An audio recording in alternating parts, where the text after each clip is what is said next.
सभी को नमस्कार। आज हम लोग क्लास 10th के लाइट का जो चैप्टर है वो पूरा का पूरा संपूर्ण चैप्टर रिवीजन करेंगे। और ये क्लास बोर्ड एग्जाम से जस्ट पहले ये वीडियो ईयरफोन लगा करके शांति से देख करके जाना और बहुत हेल्पफुल होगा ये वीडियो। और कुछ लिखना नहीं है, कॉपी पर नोट भी नहीं करना है, बस एक बार एक झलक लास्ट रिवीजन करके जाना है। बस शांति से मेरे भाई देख करके चले जाना और पेपर दे करके आना। उसके बाद बताना कि इस चैप्टर से कुछ भी हेल्पफुल हुआ है कि नहीं, कुछ हेल्प हुआ है कि नहीं। ईयरफोन लगा करके बस सुन करके जाना। और मोबाइल हो सकता है कि 1 घंटा पहले भी ये सुन करके बस एग्जाम हॉल में चले जाना। लाइट का जितना इंपॉर्टेंट है, जितना पॉइंट टू पॉइंट टॉपिक है, हर टॉपिक स्टार्टिंग से लेकर के लास्ट टॉपिक तक रिवीजन करवाया जाएगा और बहुत तीव्र गति से रिवीजन करवाया जाएगा। तो आइए बातें कम करते हुए शुरू करते हैं प्रकाश का परावर्तन। और सबसे पहले समझते हैं प्रकाश का परावर्तन क्या होता है। जब प्रकाश की किरण किसी चिकने या पॉलिशदार सतह से टकराती है, जब प्रकाश की किरण किसी माध्यम से किसी चिकने या पॉलिशदार सतह से टकराती है और टकराने के पश्चात उसी माध्यम में लौट जाती है, और उस माध्यम में लौटने की यह घटना प्रकाश का परावर्तन कहलाता है। और प्रकाश का परावर्तन का नियम भी होता है, और ये 2 नियम होते हैं कि ये जैसे मान लीजिए ये पॉलिशदार सतह है, ये चिकनी है, इस तरह चिकनी सतह है और इस तरह पॉलिशदार सतह है। यहाँ ये आपतित किरण इसे कहते हैं हम लोग, और ये परावर्तित किरण। जो आपतित होते हैं, जब टकराने से जस्ट पहले जो किरण आती है उसे आपतित किरण कहते हैं, और टकराने के पश्चात जो परावर्तित होकर के चली जाती है उसे हम लोग परावर्तित किरण कहते हैं। और बीच में होता है ये आपतन बिंदु, जिस बिंदु से टकराता है उस बिंदु को आपतन बिंदु कहते हैं। और ये आपतन बिंदु पर नॉर्मल ड्रा करें इस तरह से, तो इसे हम लोग कहते हैं आपतन बिंदु पर अभिलंब। आपतन बिंदु पर अभिलंब, और ये इसे हम लोग आपतित किरण कहते हैं, और इसे परावर्तित किरण।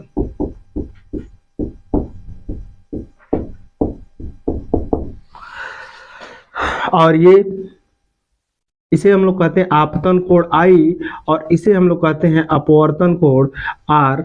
ये जो परावर्तन का नियम है, पहला नियम कहता है कि आपतन कोण I परावर्तन कोण R के बराबर। ये आपतन कोण परावर्तन कोण के बराबर है। ये परावर्तन कोण,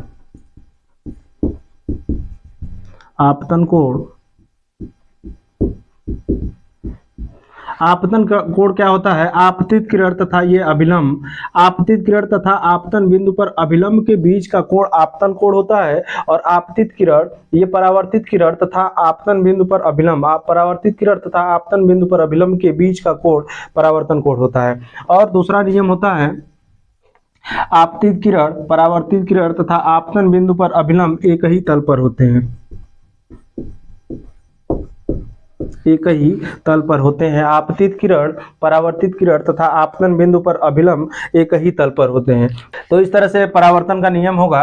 और जब भी परावर्तन पढ़ेंगे, परावर्तन का नियम पढ़ेंगे या परावर्तन पढ़ेंगे, तो परावर्तन में हम लोग गोलीय दर्पण पढ़ेंगे, और अगर हम लोग अपवर्तन पढ़ेंगे तो वहां गोलीय लेंस की बात होगी। तो जब परावर्तन पढ़ रहे हैं तो यहाँ हम लोग दर्पण की बात करेंगे, जब शुरू करेंगे अपवर्तन तो वहां हम लोग गोलीय लेंस की बात करते हैं। तो यहाँ हम लोग शुरू करेंगे गोलीय दर्पण। गोलीय दर्पण होता क्या है?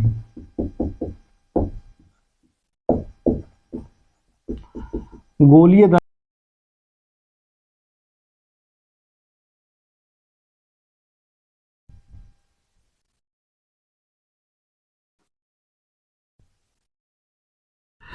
गोलीय दर्पण जिसका परावर्तक पृष्ठ गोली हो, गोलीय दर्पण कहलाता है। ये परावर्तक पृष्ठ गोली है, गोलीय दर्पण कहलाता है। और ये 2 प्रकार के होते हैं। एक पहला होता है अवतल दर्पण, और दूसरा होता है उत्तल दर्पण।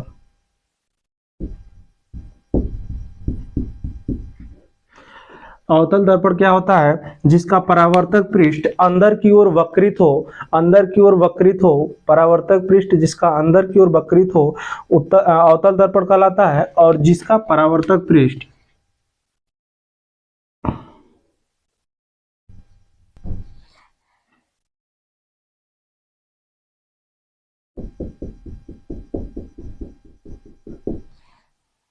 ये तो ये पालिश सतह है, ये चिकनी सतह है। इधर भी ये पालिश सतह होगा और ये चिकनी सतह होगा, और ये चिकनी सतह ही परावर्तक पृष्ठ होता है।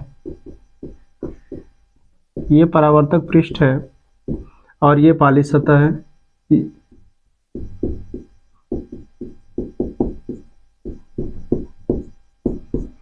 तो ये गोले का ये केंद्र है जिसे हम लोग कहते हैं वक्रता केंद्र, और यहाँ से ये जिसका परावर्तक पृष्ठ उभरा हुआ हो, जो बाहर की ओर वक्रित हो, परावर्तक पृष्ठ जो बाहर की ओर वक्रित हो उसे उत्तल दर्पण कहते हैं, और जो परावर्तक पृष्ठ अंदर की ओर वक्रित हो उसे हम लोग अवतल दर्पण कहते हैं। और यहाँ से हम लोग देखते हैं कि दर्पण के कुछ इंपॉर्टेंट टर्म्स होते हैं, जैसे वक्रता केंद्र क्या होता है।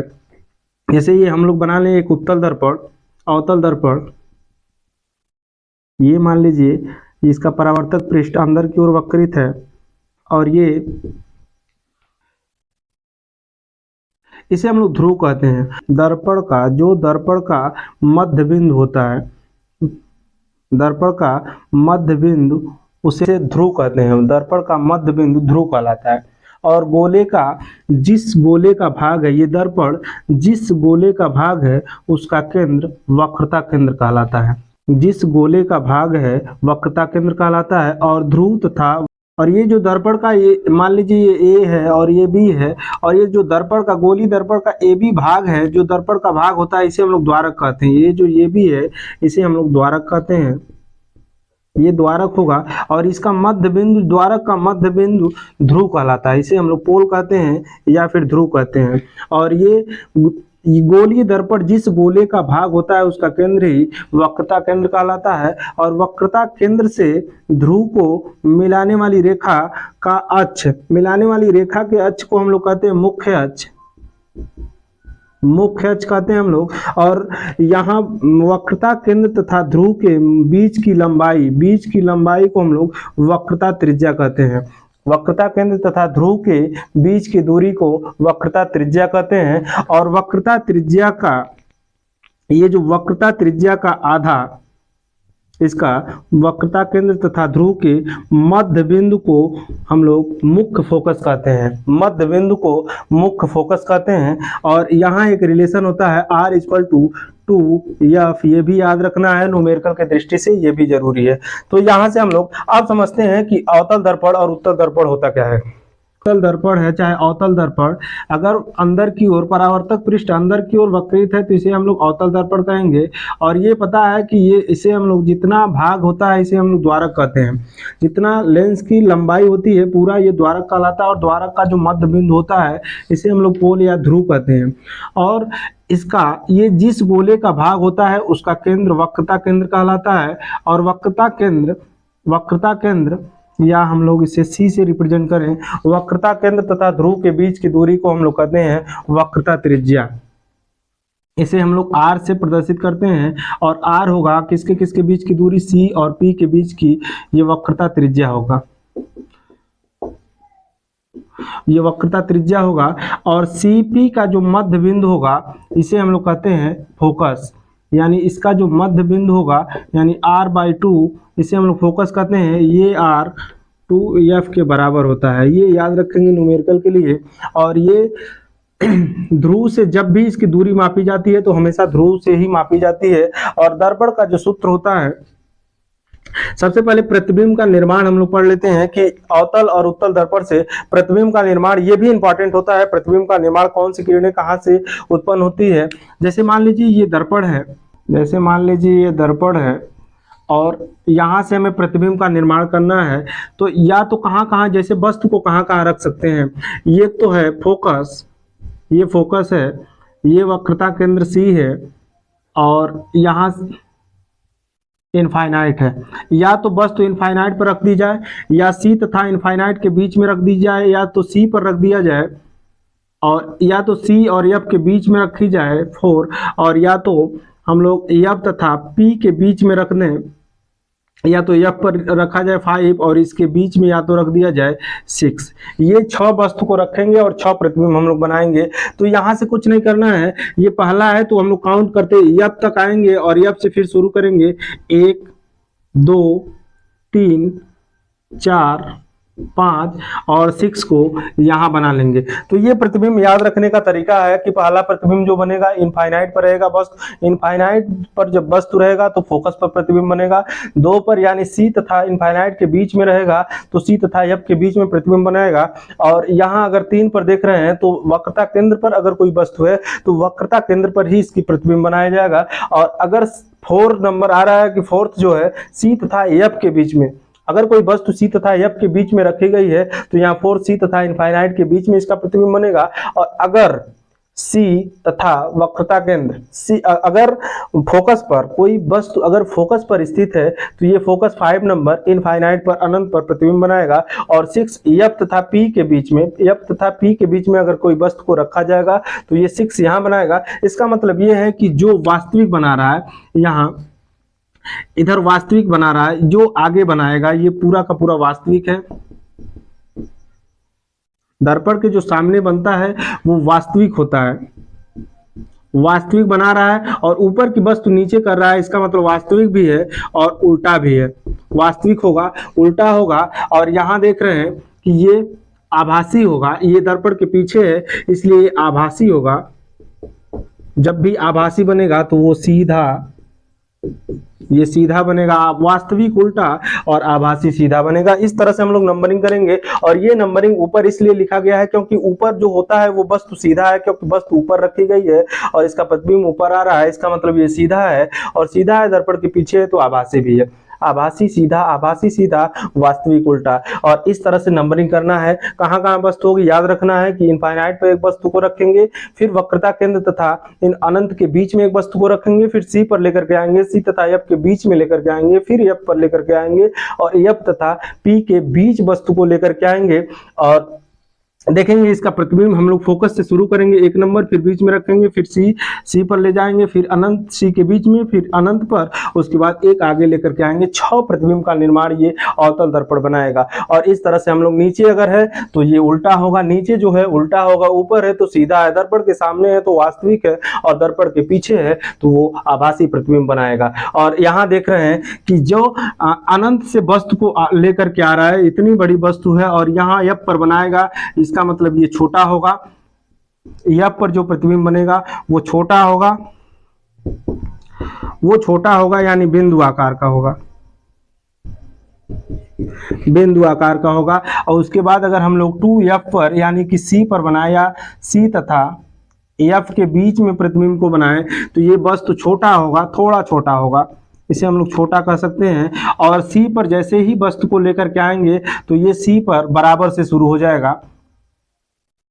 सी पर जो वस्तु का प्रतिबिंब बनेगा वो बराबर बनेगा, बराबर बनता है। अब यहां से ये बराबर हुआ, जैसे बड़ी वस्तु थी अब एफ पर छोटा बना, फिर और छोटा, उससे बड़ा बना, फिर अब ये बराबर हो गई, अब बराबर हुई, छोटे से बराबर तक आई, इसका मतलब ये अब यहाँ से बढ़ना शुरू कर देगी। और ये जो 4th नंबर का प्रतिबिंब बनेगा ये बड़ा बनेगा, ये बड़ा बनेगा। इसका मतलब सी तथा इनफाइनाइट के बीच की जो वस्तु का प्रतिबिंब बनेगा वो बड़ा बनेगा, बड़ा बनेगा। और यहाँ अनंत पर जो बनेगा बहुत बड़ा बनेगा यानी विवर्धित बनेगा। इसे जो अनंत पर बना रहा है प्रतिबिंब, कहाँ वस्तु को रख रहे हैं, वस्तु जब हम लोग लेकर के आ रहे हैं एफ पर, एफ पर जो वस्तु का प्रतिबिंब है वो इनफाइनाइट पर बन रहा है यानी बहुत बड़ा बनेगा,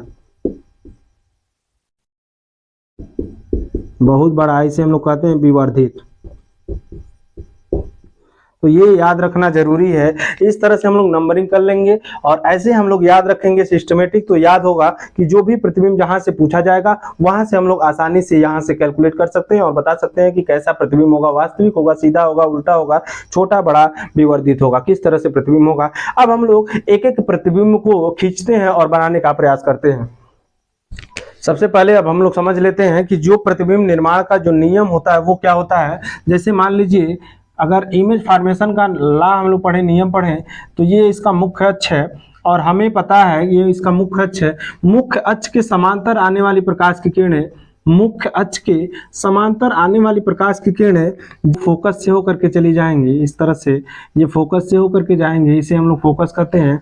ये याद रखेंगे, ये पहला नियम होगा कि मुख्य अक्ष के समांतर आने वाली प्रकाश की किरणें फोकस से होकर के जाती हैं, यानी ये जितनी भी किरणों को लेगा ये सारा का सारा फोकसित हो जाएगा।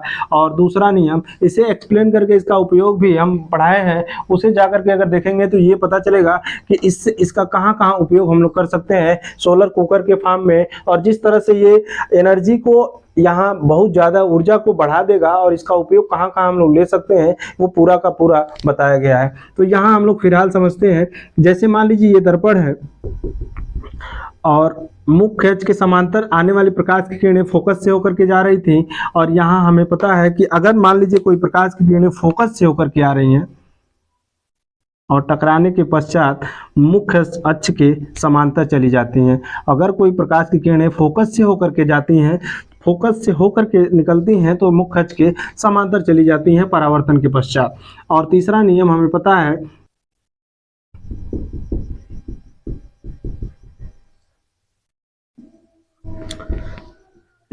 तीसरा नियम, अगर प्रकाशिक केंद्र है, मान लीजिए यहाँ प्रकाशिक केंद्र है, तो मुख्य अक्ष या वक्रता केंद्र से आने वाली प्रकाश की किरणें बिना विचलित हुए उसी माध्यम में लौट जाती हैं परावर्तन के पश्चात। वक्रता केंद्र से आने वाली प्रकाश की किरणें बिना विचलित हुए उसी माध्यम में लौट जाती हैं। ये जैसे आएंगी उसी दिशा में वापस चली जाएंगी अगर मुख्य। और चौथा नियम ये है कि जैसे मान लीजिए ध्रुव पर किसी कोण से प्रकाश की किरणें आ रही हैं, और कोण कहाँ से बनाया जाएगा, ये ध्रुव से बनाया जाएगा P, और यहाँ F है। यहाँ किसी कोण से अगर ये मुख्य अक्ष से किसी कोण पर प्रकाश की किरणें आ रही हैं, वो उसी कोण में वापस चली जाएंगी। यानी ये है कि अगर ये जितना I पर आ रही हैं तो ये R पर चली जाएंगी। ये कोण I बराबर हो जाएगा परावर्तन के नियम से कोण R के, जितने कोण पर ये आपतित होंगी उतना ही कोण पर ये चली जाएंगी। ये चार नियम याद रखना है कि मुख्य अक्ष के समांतर आने वाली प्रकाश की किरणें फोकस से होकर के जाती हैं, और फोकस से आने वाली प्रकाश की किरणें मुख्य अक्ष के समांतर चली जाती हैं। और तीसरा, प्रकाशिक केंद्र या वक्रता केंद्र से आने वाली प्रकाश की किरणें बिना विचलित हुए उसी माध्यम में लौट जाती हैं। और तीसरा, किसी कोण पर आने वाली प्रकाश की किरणें उतना ही कोण पर वो लौट जाती हैं। अब हम लोग समझते हैं कि फॉर्मेशन क्या होता है। उसका इमेज फॉर्मेशन बनाएंगे हम लोग। सबसे पहले वस्तु को लेंगे अनंत पर, उसके बाद फिर सी तथा अनंत के बीच में लेकर के आएंगे, सी पर लेकर के आएंगे, एफ सी के बीच में एफ पर, और एफ तथा पी के बीच में 6 फिगर बनाया जाएगा। अनंत से, ये मान लीजिए अनंत से आने वाली प्रकाश की किरणें फोकसित हो जा रही हैं, एकदम ये छोटा सा बिंदु आकार का बनाएगा। जब वस्तु अनंत पर स्थित है, ये वस्तु कहाँ, वस्तु हम लोग लिए हैं अनंत पर,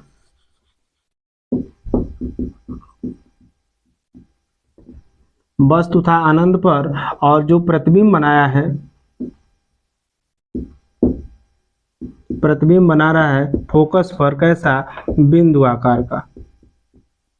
आकार इसका कैसा होगा, बिंदु आकार का। इसका मतलब छोटा होगा, वास्तविक होगा, उल्टा होगा, वास्तविक होगा, उल्टा होगा। ये फर्स्ट फिगर है। अब सेकंड हम लोग लेकर के आते हैं, इनफाइनाइट तथा सी के बीच में रखते हैं हम लोग। ये जैसे मान लीजिए दर्पण है,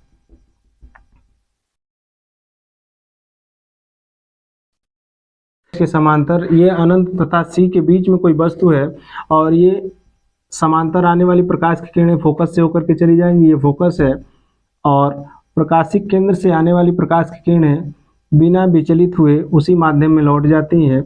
और यहाँ हमारा प्रतिबिंब का फॉर्मेशन होगा। प्रतिबिंब इतना बड़ा नहीं बनेगा, लेकिन इससे पहले वाले से थोड़ा बड़ा बनेगा। यहाँ बी डैश होगा और यहाँ ए डैश होगा, इसका प्रतिबिंब बनेगा। तो वस्तु कहाँ था, वस्तु हमारा था सी तथा अनंत के बीच वस्तु था, और प्रतिबिंब बना है हमारा एफ तथा सी के बीच। कैसा पता, आकार कैसा होगा, इसका आकार जो होगा वो छोटा होगा, ये एकदम छोटा था, बिंदु आकार का था, ये छोटा होगा और ये वास्तविक भी होगा और वास्तविक के साथ ये भी उल्टा होगा, जैसा कि पहले हम लोग पढ़ चुके हैं। और यहाँ देख रहे हैं कि अब हम लोग लेकर के आएंगे सी पर, और सी पर जैसा हम जान रहे हैं कि बराबर होना चाहिए प्रतिबिंब, और ये इसका मुख्य अक्ष होगा और ये है इसका सी। सी पर कोई वस्तु है, मुख्य अक्ष के समांतर आने वाली, फोकस से होकर के जाएंगे और फोकस से आने वाली प्रकाश की किरणें मुख्य अक्ष के समांतर चली जाएंगी और जितने दूरी पर ये बना रहा है उतना ही पर ये मान लीजिए प्रतिबिंब है ए बी और बना रहा है ए डैश बी डैश। प्रतिबिंब की साइज वस्तु की साइज के बराबर है और वस्तु जो है वस्तु स्थित होगा सी पर और प्रतिबिंब भी बनाएगा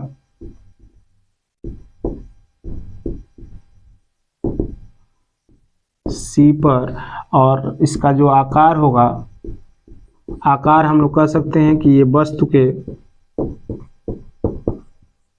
बराबर होगा, वस्तु के बराबर होगा। और ये भी वास्तव में दिख रहा आगे है तो वास्तविक है, वास्तविक है, और साथ ही साथ अगर वास्तविक है तो जाहिर सी बात है उल्टा भी होगा, और वास्तविक तथा उल्टा। 3 फॉर्मेशन हो गया, 3 फिगर हो गया। अब ये 3 और नीचे हम लोग बनाते हैं, यहाँ तक आ जाएगा ना, यहाँ तक।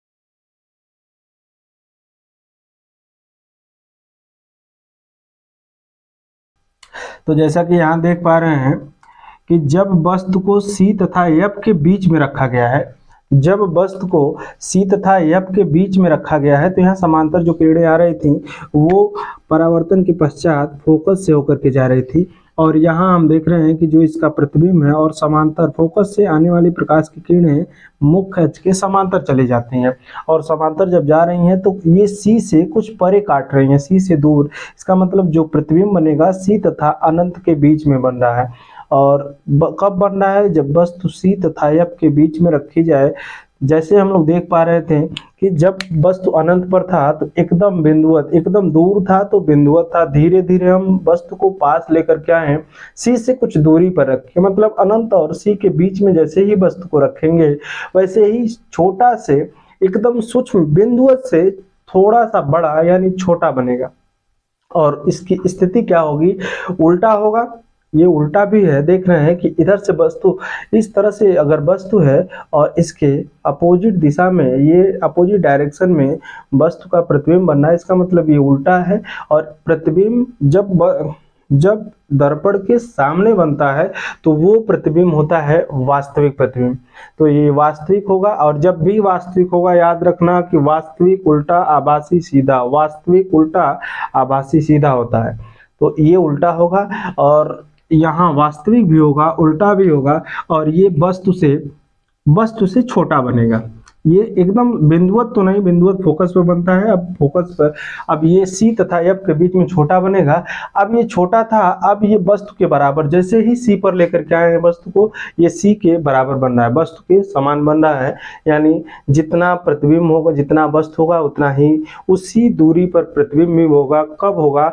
जब इसे वक्रता केंद्र पर रखेंगे।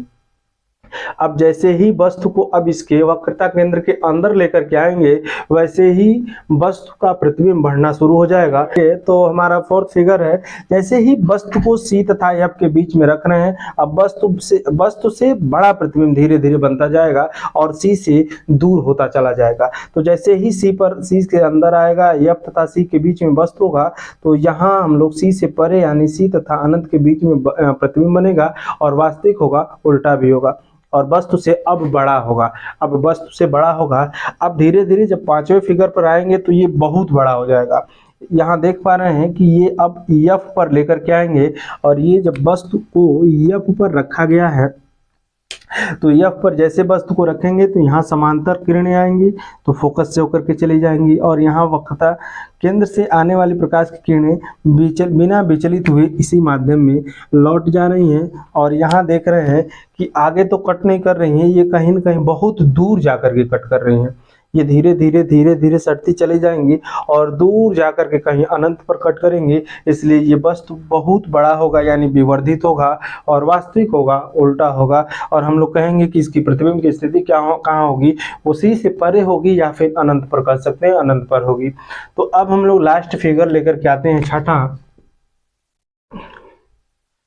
ये 6 फिगर है और 6 में हम देख पा रहे हैं कि जैसे ही अब वस्तु को फोकस तथा ध्रुव के बीच लेकर के जाएंगे, फोकस से अंदर जितना दूरी पर वस्तु लेकर के जाएंगे, अब फोकस से अंदर जैसे वस्तु को रखेंगे वो हर डिस्टेंस पर वस्तु वास्तविक आभासी प्रतिबिंब बनाएगा और सीधा प्रतिबिंब बनाएगा। तो यहाँ देख पा रहे हैं कि ये समांतर आने वाली फोकस से होकर के जा रही हैं और एक केंद्र से भेजेंगे तो ये धीरे धीरे इसका गैप बढ़ता जा रहा है।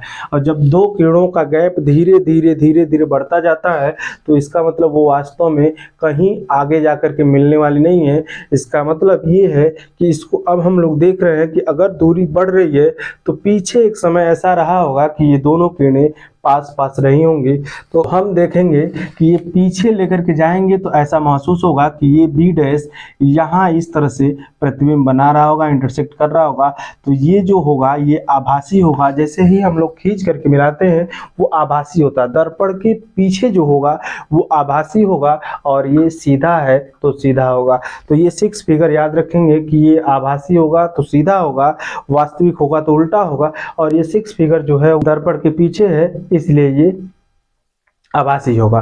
तो इस तरह से हम लोग इसका चार्ट समझ सकते हैं और एक बार इसका स्क्रीनशॉट ले लीजिए या फिर इसे एक बार और देख लीजिए। और फिगर याद करने का जो तरीका है 1 2 3 नंबरिंग करके ही हम लोग सारे फिगर को समझ पाएंगे। तो आगे हम लोग कंटिन्यू करते हैं, तब तक इसे रफ करते हैं।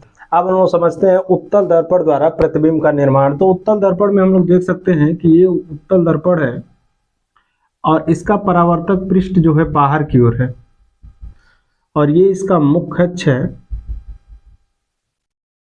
ये मुख्य अक्ष है। और यहां से हमें पता है कि जो समांतर किरणें आएंगी वो परावर्तन के पश्चात, तो यहां देख पा रहे हैं कि ये जो है ये मुख्य अक्ष के समांतर आने वाली किरणें जो उत्तल दर्पण से आती हैं वो वापस इधर चली जाती हैं, जिस माध्यम में आती हैं उसी माध्यम में वापस चली जाती हैं। तो ये दोनों एक दूसरे से दूर जा रही हैं, जो चली जाएंगी इसको हम लोग समझते हैं। तो यहाँ हमें पता है कि ये जो उत्तल दर्पण का वक्रता केंद्र है, यहाँ ये वक्रता केंद्र है, तो ये वक्रता केंद्र है और ये इसका आधे डिस्टेंस पर ये फोकस है। केंद्र से गोले के परिध को अगर मिलाते हैं हम लोग तो वो उसका परपेंडिकुलर होता है यानी 90 डिग्री पर होता है। तो इस बिंदु पर ये आपतन बिंदु है और इस पर ये अभिलंब खींचा जाए तो ये इसका अभिलंब होगा और यहाँ भी ये इसका अभिलंब होगा। तो हमें परावर्तन का नियम पता है कि ये जितने कोण पर आपतित होगा उतना ही कोण पर ये परावर्तित हो जाएगा, यानी ये जितने पर इंसिडेंट हो रहा है उतना ही पर ये रिफ्लेक्ट हो जाएगा। तो यहाँ ये दोनों आपस में कोण बराबर होंगे, इसलिए ये किरणें वापस उसी माध्यम में चली जाती हैं और ये चली जाएंगी तो ऐसा हमें लगेगा कि ये जो किरणें जा रही हैं ये वास्तव में तो मिल ही नहीं सकती हैं। तो हम लोग इसे आभासी मिलाएंगे और ये हमें पता है कि मुख्य अक्ष के समांतर आने वाली प्रकाश की किरणें अवतल दर्पण में फोकस से होकर के जाती हैं और उत्तल दर्पण में फोकस से होकर जाती हुई प्रतीत होती हैं। तो यहाँ भी इसका आकार देखा जाएगा। तो जब वस्तु वस्तु अनंत पर था तो इसका जो प्रतिबिंब था, प्रतिबिंब, वो प्रतिबिंब फोकस पर एफ पर बन रहा था और इसका आभासी प्रतिबिंब बन रहा है। आभासी बनेगा तो एकदम सीधा होगा, आभासी सीधा प्रतिबिंब होगा। और प्रतिबिंब कैसा बनेगा, तो इसका आकार जो होगा, प्रतिबिंब का जो आकार होगा वो आकार एकदम बिंदुवत होगा, यानी बिंदु साइज का होगा, छोटा होगा, बिंदु साइज का होगा, छोटा होगा। और इसका ये फर्स्ट फिगर है उत्तल दर्पण से। और दूसरा फिगर अगर बनाए हम लोग, ये दूसरा फिगर अगर यहाँ हम लोग ड्रा करें तो दूसरा हमें पता है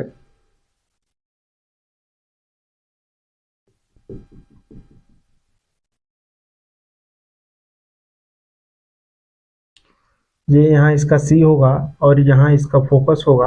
हम बस तो मान लीजिए अनंत तथा पी के बीच में, यहाँ पी है, अनंत तथा पी के बीच में यहाँ कोई वस्तु है ए बी, और हमें पता है कि मुख्य अक्ष के समांतर आने वाली प्रकाश की किरणें ये समांतर आएंगी तो फोकस से आती हुई प्रतीत होती हैं, ऐसे तो चली जाएंगी लेकिन ये फोकस से हो करके जाती हुई प्रतीत होंगी। और जो वक्रता केंद्र से किरणें आएंगी यहाँ भी बिना विचलित हुए चली जाएंगी।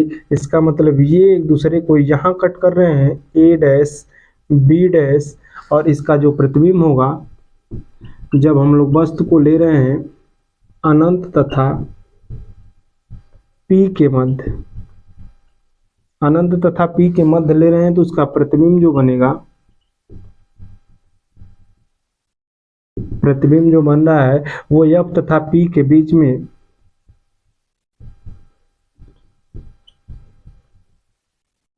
और इसका जो आकार होगा, आकार जो होगा वो छोटा होगा और आभासी होगा, ये आभासी है, आभासी होगा। और आभासी अगर होता है तो हम लोग जानते हैं कि ये सीधा होगा। तो ये हमारा दो प्रतिबिंब होगा। ये अवतल दर्पण से उत्तल दर्पण से प्रतिबिंब का निर्माण है। अब आगे हम लोग समझते हैं कि दर्पण का जो फार्मूला है, फार्मूला और आवर्धन क्षमता को समझ लेते हैं, फिर हम लोग शुरू करते हैं लेंस। तो हम लोग जान रहे हैं कि जो दर्पण का फार्मूला है 1/f equal to 1/v plus 1/u, ये हमेशा याद रखेंगे। और अगर अवतल दर्पण की यहाँ देख रहे हैं ये फोकस दूरी है, एफ इक्वल टू फोकस दूरी, और v इक्वल टू है प्रतिबिंब, प्रतिबिंब की दूरी है। और प्रतिबिंब की दूरी हम लोग मापते हैं ध्रुव से। और यहाँ हम लोग जान रहे हैं कि जो v है, u है, वो वस्तु की दूरी कहाँ से हम लोग लेंगे, ध्रुव से, यानी P से। तो P से हम लोग दूरी को मापेंगे। और ये धनात्मक ऋणात्मक कब होता है, जैसे हमें पता है कि ये जो उत्तल दर्पण है ये अवतल दर्पण है, इसका परावर्तक पृष्ठ अंदर की ओर होगा, और ये उत्तल दर्पण है जिसका परावर्तक पृष्ठ बाहर की ओर होगा। और हमेशा जब भी चिन्ह परिपाटी अगर देखेंगे हम लोग तो इसका जब चिन्ह लेंगे हम लोग, तो चिन्ह जब हम लोग लेंगे तो ये मुख्य अक्ष है, और हमेशा जो दूरी मापी जाती है वो ध्रुव से मापी जाती है। ये इसका ध्रुव है। यहाँ हमें पता है कि इसका वक्रता केंद्र इधर है और फोकस भी इधर होगा। और यहाँ हम देख रहे हैं कि यहाँ वक्रता केंद्र और फोकस, यानी हम लोग दाहिने साइड, बाएं साइड जैसे ही जाते हैं हम लोग, यहाँ ये मुख्य अक्ष होता है ये 0, और इसके लेफ्ट साइड जाते हैं हम लोग तो ये ऋणात्मक होता है जैसे, और राइट हैंड साइड जाते हैं तो धनात्मक होता है। इसी तरह से यहाँ ध्रुव से दूरी मापेंगे, लेफ्ट जाएंगे तो ऋणात्मक और राइट जाएंगे तो धनात्मक। जब भी हम लोग वस्तु की दूरी लेते हैं u याद रखेंगे कि ये हमेशा निगेटिव होता है। निगेटिव इसलिए होता है क्योंकि ये हमेशा हम लोग वस्तु को ध्रुव से लेफ्ट साइड में रखते हैं। और अगर अवतल दर्पण है, बात अगर अवतल दर्पण की है तो अवतल दर्पण में फोकस दूरी, अवतल दर्पण में जो फोकस दूरी है वो नेगेटिव होगा, और वक्रता त्रिज्या जो होगा वो नेगेटिव होगा। और जैसे ही बात करेंगे उत्तल दर्पण की, उत्तल दर्पण में जो होगा वो वक्रता केंद्र धनात्मक होगा, एफ पॉजिटिव होगा और वक्रता त्रिज्या पॉजिटिव होगा। तो ये हमें पता होना चाहिए कि भी हमेशा यू हमेशा नेगेटिव लेना है और यहाँ फोकस दूरी वक्रता त्रिज्या ऋणात्मक होगी अवतल दर्पण में, और उत्तल दर्पण में दोनों धनात्मक होता है, ये हमें याद रखना है। और प्रतिबिंब का निर्माण हमें ये भी याद रखना है कि प्रतिबिंब कहाँ बन रहा है अगर धनात्मक प्रतिबिंब आएगा। यहाँ ये भी देख रहे हैं कि प्रतिबिंब अगर धनात्मक आएगा तो अंदर की ओर बनता है ध्रुव से राइट साइड में जो बनेगा वो प्रतिबिंब धनात्मक होगा, और जो लेफ्ट साइड बनेगा वो प्रतिबिंब ऋणात्मक हो जाएगा। प्रतिबिंब की स्थिति अब ये डिपेंड करेगा, अगर ऋणात्मक आ रहा है तो इसका मतलब ये दर्पण के सामने बन रहा है, और धनात्मक आ रहा है तो इसका मतलब दर्पण के पीछे बन रहा है। और धनात्मक प्रतिबिंब आएगा दर्पण के अगर पीछे बनेगा तो आभासी होगा, सीधा होगा, और अगर दर्पण के सामने बनेगा तो वास्तविक होगा और उल्टा प्रतिबिंब बनाएगा। तो यहाँ से हम लोग याद रखेंगे। अब आगे हम लोग देखते हैं कि ये जो एक होता है आवर्धन क्षमता, आवर्धन क्षमता जो होता है इसे हम लोग मैग्निफिकेशन कहते हैं, यम से प्रदर्शित करते हैं, और यम इक्वल टू होता है -v/u, और यहाँ ये होता है बराबर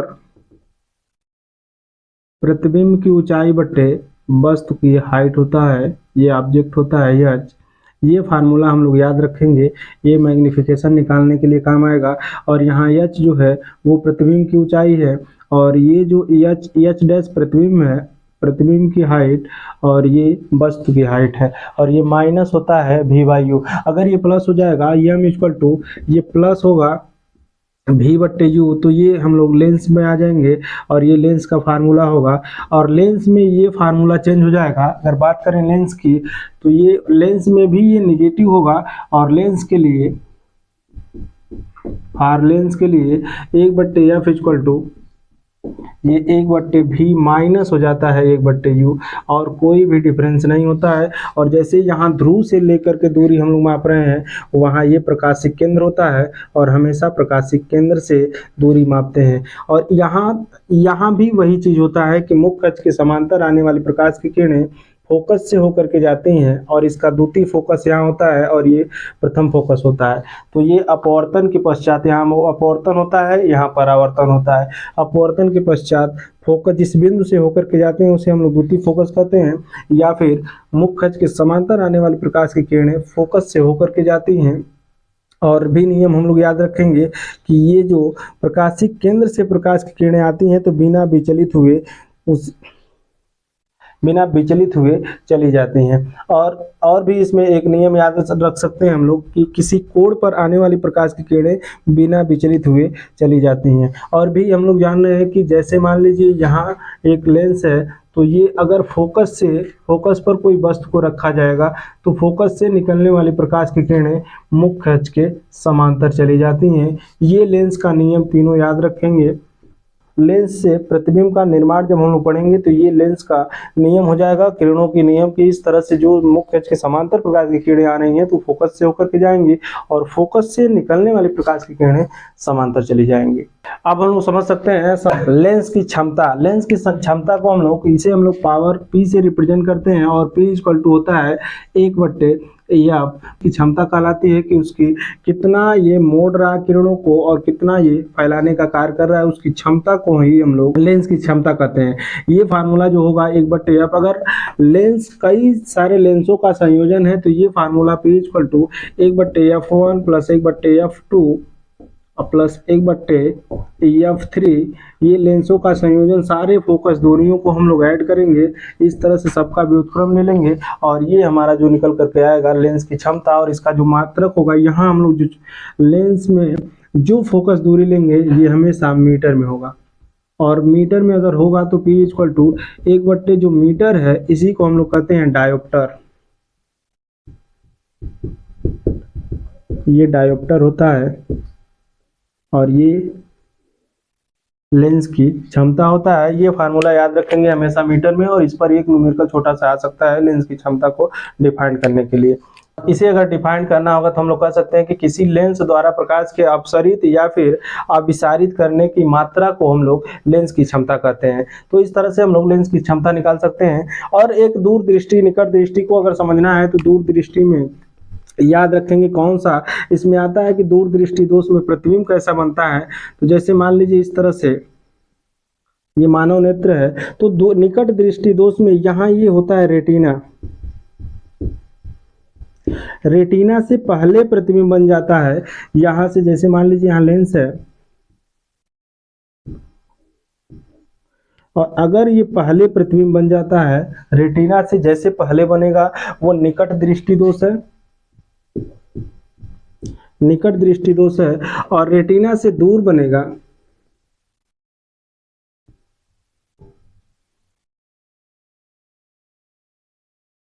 रेटिना से दूर बनता है तो ये दूर दृष्टि दोष होता है। निकट बनेगा तो निकट दृष्टि दोष और दूर बनेगा तो दूर दृष्टि दोष। और हमें पता है कि इसका निवारण के लिए कौन सा उपयोग में लाएंगे, कौन सा लेंस उपयोग में लाते हैं। तो ये निकट दृष्टि, निकट बना रहा है तो ये जैसे ये किरणों को फैला करके अगर दूर कर दे तो हमारा ये रेटिना के संपर्क में आ जाएगा। ये जो प्रतिबिंब पहले बनना है वो लगभग रेटिना पर वो चला जाएगा। तो हमें दूर करना है यानी फैलाने के लिए हमें आवश्यकता होगा कि हमें पता है कि अवतल दर्पण का अवतल लेंस का कार्य होता है कि किरणों को फैलाना, और उत्तल लेंस का कार्य होता है किरणों को मोड़ना। तो यहाँ किरणों को फैलाने की जरूरत है। तो यहाँ रेटिना पर बनाने के लिए हम लोग निवारण के लिए लेकर के आएंगे अवतल लेंस, अवतल लेंस। और यहाँ देख रहे हैं कि किरणों को मोड़ने की आवश्यकता है ताकि ये रेटिना पर बने, इसलिए हम लोग निवारण के लिए लेकर के आते हैं उत्तल लेंस। ये भी थोड़ा सा याद रखेंगे। और यहाँ हम लोग देख रहे हैं कि ऐसे भी याद रख सकते हैं कि ये 3 डिजिट का, निकट 3 डिजिट का है इसलिए 3 से हम लोग 4 बनाएंगे, और यहाँ दूर 2 है तो 2 से हम लोग 3 बनाएंगे। 3 से 4, 2 से 3 बनाएंगे। यहाँ अवतल लेंस, निकट दृष्टि दोष, उत्तल लेंस यूज करेंगे हम लोग दूर दृष्टि दोष में। तो इस तरह से हम लोग क्लास को रिविजन करके चले जाएंगे और ये बहुत ही लाभदायक होगा। तो आज के लिए इतना ही, मिलते हैं अगले क्लास में, तब तक के लिए धन्यवाद। Thank you so much.